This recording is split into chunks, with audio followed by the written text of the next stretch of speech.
सेंगोल का इतिहास 5000 साल पुराना माना जाता है। दक्षिण भारत में सेंगोल को राजदंड कहते हैं। सेंगोल शब्द संस्कृत के शंकु यानी कि शंख से लिया गया है। यह तमिल शब्द सेमई एवं कोल से मिलकर बना है, जिसका अर्थ है धर्म, सच्चाई और निष्ठा। शंख को सनातन धर्म में बहुत पवित्र माना जाता है। यह एक प्रकार की सुनहरी छड़ी होती है। सेंगोल की जो बनावट है, उसका जो बाहरी परत है वह सोने का बना हुआ राजदंड है। इसकी लंबाई करीबन 1.5 मीटर है। इसका जो मुख्य हिस्सा होता है वह चांदी का बना होता है। सेंगोल का निर्माण किया जाता है तो इसके बनने में 800 ग्राम का दोना लगाया जाता है। सेंगोल को चेन्नई के सुप्रसिद्ध जौहरी वुम्मदी बंगारू चेट्टी ने बनाया था। सेंगोल का इतिहास चोल राजवंश से जुड़ा हुआ है। चोल वंश के राजाओं ने 1600 से अधिक वर्षों तक राज किया था। चोल राजाओं का शासन क्षेत्र बहुत ही बृहद रहा है। बंगला से लेकर संपूर्ण दक्षिण के क्षेत्रों के साथ ही समुद्री द्वीपों पर उनका राज रहा है। सेंगोल को चोल राजाओं ने 2600 वर्ष पूर्व सत्ता हस्तांतरण का प्रतीक बनाया था। बल्कि कुछ इतिहास विशेषज्ञ इसका इस्तेमाल चोल साम्राज्य के अलावा मौर्य एवं गुप्त राजवंश के दौरान भी मानते हैं। एक राजा अपने वंश के दूसरे राजा या उत्तराधिकारी को यह राजदंड सौंपता है।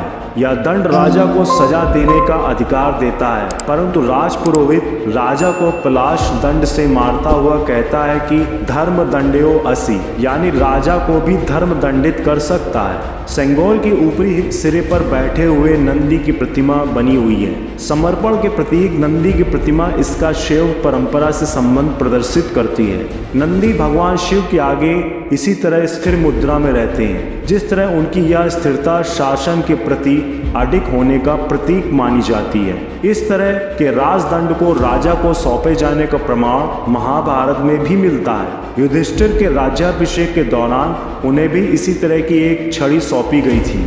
आखिर नई संसद में क्यों रखी गई है ये सेंगोल?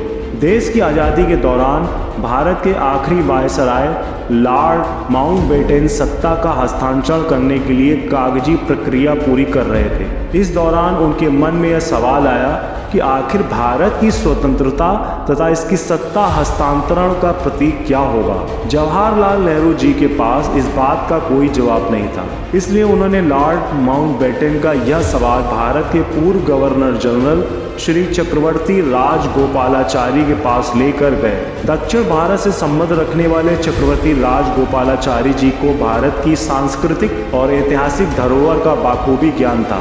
इसलिए उन्होंने सेंगोल राजदंड का सुझाव उनके सामने रखा। कहा जाता है कि 14 अगस्त 1947 के दिन अर्धरात्रि के करीब यह स्वर्ण सेंगोल राजदंड तमिलनाडु की जनता द्वारा भारत के प्रधानमंत्री जवाहरलाल नेहरू जी को सौंप दिया गया।